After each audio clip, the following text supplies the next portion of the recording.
Good morning student. हम पढ़ रहे थे इलेक्ट्रोकेमिस्ट्री। पहला जो वीडियो इसके पहले मैंने सेंड किया था पार्ट 1, वहाँ पर मैंने आपको केवल उस चैप्टर की इंट्रोडक्शन दिया था और सिलेबस के बारे में बताया था। ठीक है, उनमें किन किन पॉइंट्स को आपको पढ़ना होता है। तो बच्चों, इलेक्ट्रोकेमिस्ट्री जो पूरा चैप्टर है ये आपकी जनरल रिएक्शन जो होती है रेडॉक्स रिएक्शन, 11th क्लास में पूरा चैप्टर था, यानी कि ऑक्सीडेशन एंड रिडक्शन रिएक्शंस, उस पर बेस है। रेडॉक्स रिएक्शन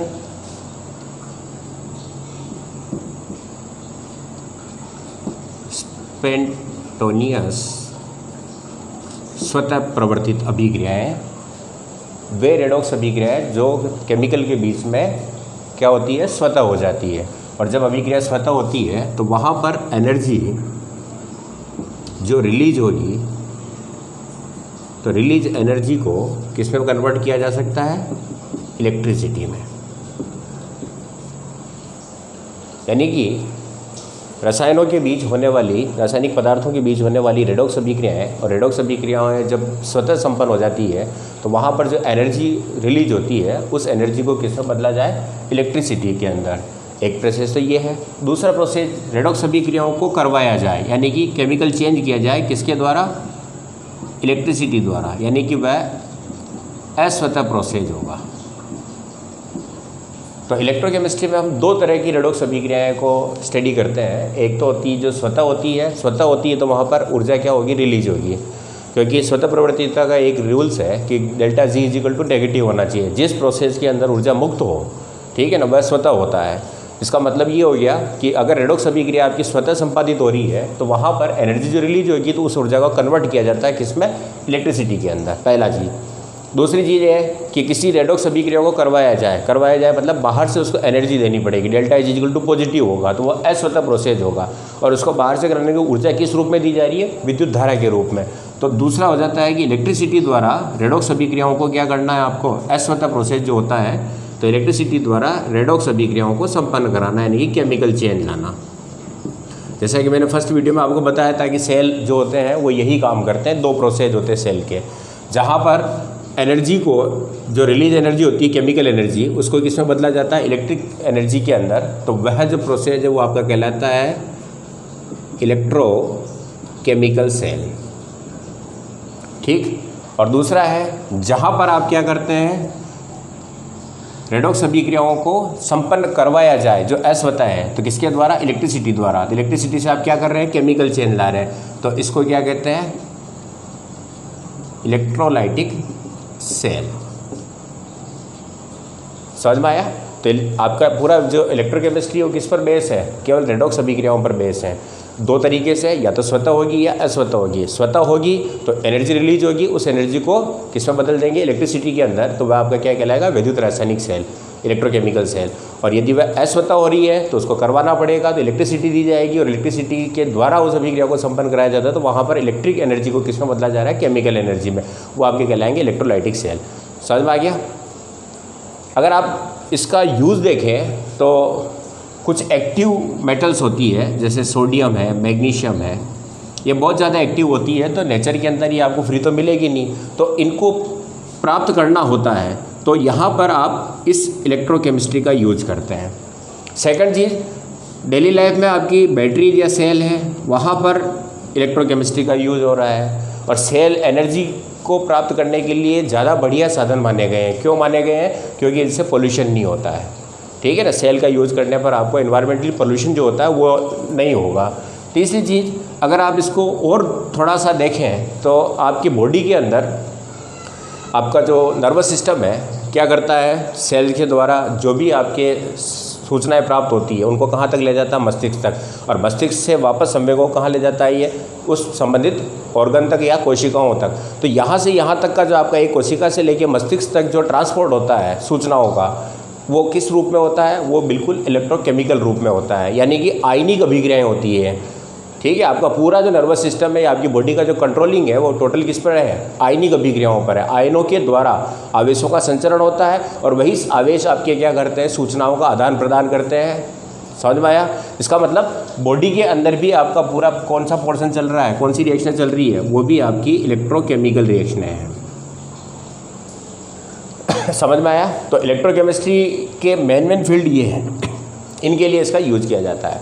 अब सिलेबस का पहला पॉइंट जो था कि conductor, insulator, types of conductor, इसके बारे में। तो देखो बच्चों, सबसे पहली चीज़, हम सब्सटेंस को कंडक्टिविटी के आधार पर 3 कैटेगरी में डिवाइड करते हैं। एक होते हैं कंडक्टर, दूसरे होते हैं इंसुलेटर, और एक और होते हैं सेमीकंडक्टर। ओके, अब 3 यानी कि चालक, कुचालक और अर्धचालक, ये आपकी 3 कैटेगरी में हम सब्सटेंस को क्या करते हैं, डिवाइड करते हैं। इनके बारे में आप अच्छी तरह से जानते होंगे, मैं वापस बता दूं। चालक क्या होते हैं? वे सभी सब्सटेंस जो विद्युत धारा का चालन करते हैं, यानी कि उनमें धारा का प्रवाह होता है, वो सब क्या कहलाएंगे? आपके चालक या सुचालक या कंडक्टर कहलाएंगे।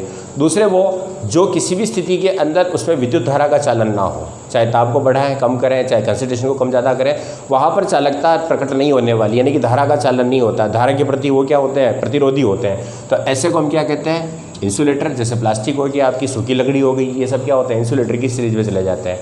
और एक होते हैं सेमीकंडक्टर, वे सब्सटेंस जो कि लो टेम्परेचर के ऊपर कंडक्टिविटी शो नहीं करते हैं, लेकिन जैसे ही आप टेम्परेचर बढ़ाते हैं तो उसमें क्या होती है? चालकता उत्पन्न हो जाती है, जैसे कि सिलिकॉन और जर्मेनियम।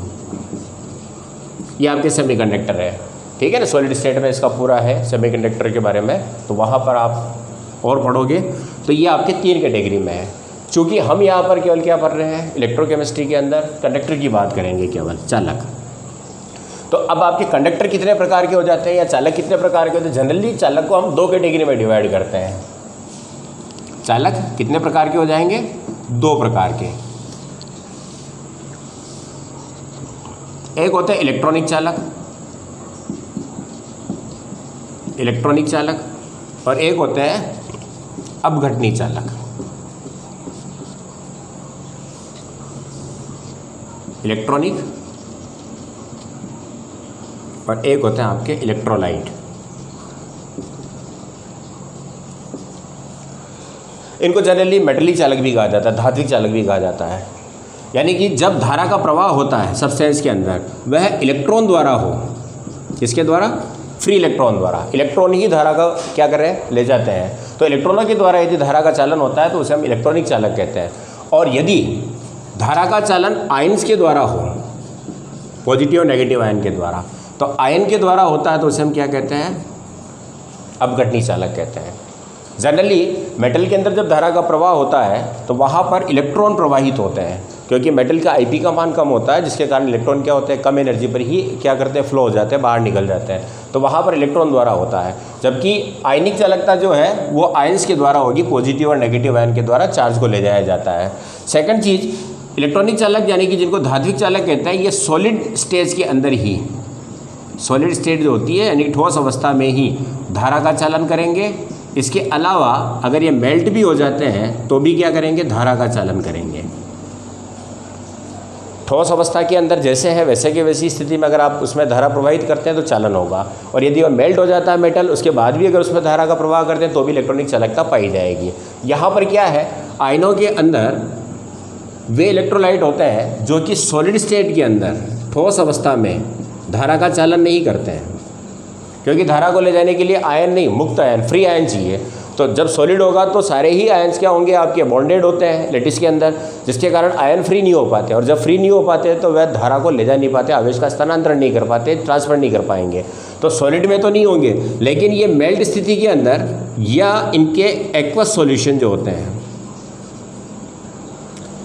वो विद्युत के सुचालक हो जाते हैं, वो कंडक्टर हो जाते हैं। यानी कि सॉलिड के अंदर धारा का चालन नहीं करते हैं। क्यों? क्योंकि आयनिक चालकता के लिए आयनों का फ्री होना जरूरी है, जबकि सॉलिड स्टेज में आयन फ्री नहीं होते हैं। और गलित अवस्था के अंदर यानी कि वो जब मेल्ट हो जाते हैं या फिर उनका एक्वस सॉल्यूशन जो होता है वहाँ पर वो आयन फ्री हो जाते हैं, और फ्री आयन ही क्या करते हैं? चार्ज ट्रांसफ़र करते हैं। तीसरी चीज़ देखते हैं इलेक्ट्रॉनिक चालकों के अंदर कि जब इनमें धारा का प्रवाह होता है तो किसी प्रकार का केमिकल चेंज नहीं होता है, नो केमिकल चेंज। आप किसी तार के अंदर धारा प्रवाहित करते हैं और धारा को बंद भी कर देते हैं, तार के अंदर कोई परिवर्तन नहीं आया, आपका वायर वैसा का वैसा ही है। तो इनमें किसी प्रकार का केमिकल चेंज नहीं आएगा, ठीक है। हाँ, हल्के से क्या होते हैं? हीट हो जाते हैं, गर्म हो जाते हैं, लेकिन केमिकल चेंज नहीं आएगा। जबकि इलेक्ट्रोलाइट के अंदर क्या होता है, जब आप धारा का प्रवाह करते हैं तो वहाँ पर रासायनिक परिवर्तन होता है, केमिकल चेंज होता है। जैसे कि आप NaCl को एक्वा सॉल्यूशन में जब प्रवाहित करते हैं तो Na+ आयन अलग हो जाते हैं, Cl अलग हो जाते हैं और फिर ये केमिकली चेंज हो जाते हैं। इसका मतलब अपघटनी चालकों में केमिकल चेंज होता है, जबकि इलेक्ट्रॉनिक चालकों में किसी प्रकार का केमिकल चेंज नहीं होगा। अगली चीज़ देखते हैं, टेम्परेचर को ग्रोथ करने पर टेम्परेचर इंक्रीज कर दिया जाए। अगर टेम्परेचर बढ़ाया जाए तो इलेक्ट्रॉनिक चालक की जो चालकता होती है, कंडक्टिविटी होती है, वो क्या हो जाती है, कम हो जाती है। जबकि यहाँ पर टेम्परेचर को बढ़ा दिया जाए तो चालकता क्या हो जाती है, बढ़ जाती है, क्योंकि मुक्त आयन जब गति करेंगे तो उनको टेम्परेचर बढ़ने पर क्या मिलेगी, काइनेटिक एनर्जी मिल जाएगी, जिसके कारण कि उनका फ्लो फास्ट हो जाता है। तो चालकता में यहाँ पर क्या होती है, वृद्धि होती है। अब इलेक्ट्रॉनिक चालकों की बात करें तो जैसे कि आपका क्या है, कोई सभी मेटल्स है, कॉपर है, Au है, Ag है, Fe है, ये सभी क्या होगी, मेटेलिक चालक होगी, इलेक्ट्रॉनिक चालक होगी। जबकि यहाँ पर NaCl है, एक्वा सॉल्यूशन, KBr का एक्वा सॉल्यूशन है, कॉपर सल्फेट का एक्वा सॉल्यूशन है। इस तरह से जो भी आपके साल्ट हैं, उन साल्ट का एक्वा सॉल्यूशन जो होता है वो इस प्रकार की चालकता शो करता है। बच्चों समझ में आ गया ये?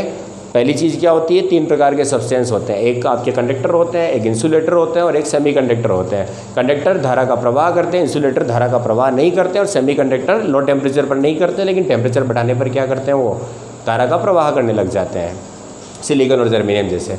फिर कंडक्टर की बात करें तो कंडक्टर आपके 2 कैटेगरी में डिवाइड किए गए हैं, एक तो इलेक्ट्रॉनिक और एक आपके होते हैं इलेक्ट्रोलाइटिक। इलेक्ट्रॉनिक और इलेक्ट्रोलाइटिक का मतलब क्या हो गया, इलेक्ट्रॉनिक में क्या होगा, धारा का प्रवाह जो होगा, यानी कि इलेक्ट्रिसिटी जो प्रवाहित होगी, फ्लो होगी, वो किसके रूप में होगी, इलेक्ट्रॉन के द्वारा ले जाई जाती है। जबकि यहाँ पर किसके द्वारा होगी, आयन के द्वारा प्रवाहित की जाती है। दूसरी चीज़ ये होती है, इलेक्ट्रॉनिक जो आपके कंडक्टर होते हैं वो क्या होते हैं, सॉलिड स्टेट या मेल्ट स्टेट, दोनों स्टेज के अंदर क्या करते हैं, धारा को फ्लो करते हैं, इलेक्ट्रिसिटी फ्लो होगी।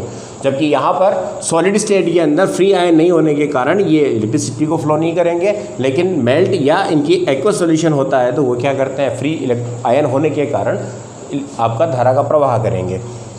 दूसरी चीज़, इलेक्ट्रॉनिक चालकों में यदि धारा प्रवाहित की जाती है तो किसी प्रकार का केमिकल चेंज नहीं होता है, आपका सब्सटेंस वैसा का वैसा बना रहता है। जबकि अगर इलेक्ट्रोलाइटिक के अंदर धारा का प्रवाह किया जाता है तो उनके अंदर केमिकल चेंज होता है, डिकम्पोजिशन हो जाता है।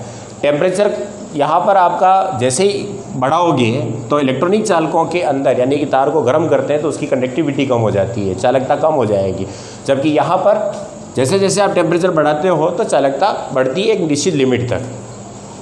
फिर यहाँ पर आपका इलेक्ट्रॉनिक चालकों के एग्जांपल लिए मैंने, सभी मेटल जितनी भी है सब इलेक्ट्रॉनिक चालक में आएगी, और ये जितनी भी आपकी किस में चली जाएगी, जो साल्ट होते हैं, लवण, वो एक्वस रूप में यानी कि सॉल्यूशन रूप में आपके क्या होंगे, अपघटनी चालकों की श्रेणी में जाते हैं। ओके, तो मैं मेजर डिफरेंस हैं इनको फेयर करके आपको एक बार वापस बता देता हूँ। कंडक्टर 2 प्रकार के,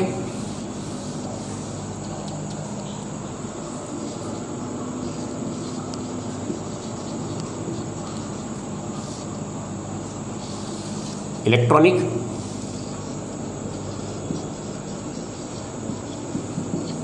और इलेक्ट्रोलाइटिक।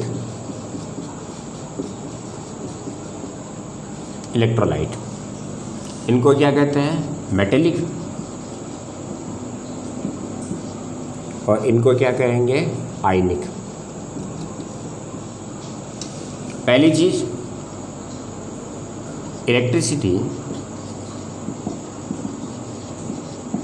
फ्लो बाय इलेक्ट्रॉन और इधर बाय आयंस। पहला डिफरेंस ये था। सेकंड क्या था, solid form and melt form both flow electricity.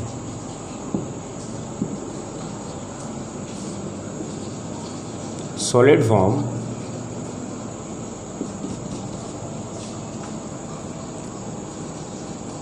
doesn't flow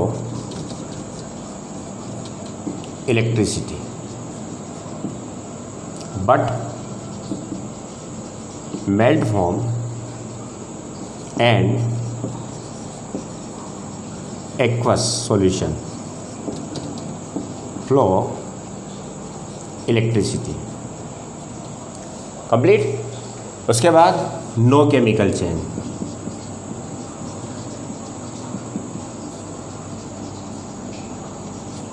और इधर डिकम्पोजिशन हेल्ड, यानी कि केमिकल चेंज होगा। ठीक है।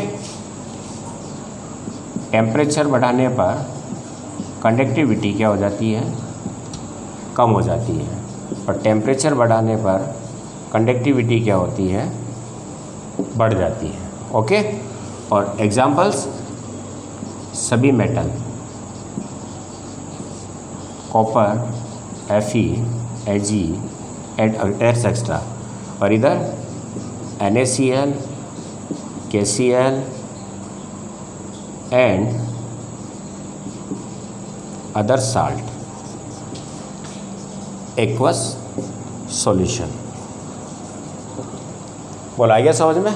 ठीक है, आप इसको ब्रीफ में उतार लें। ये दोनों में डिफरेंस है और कंडक्टर के टाइप्स हैं।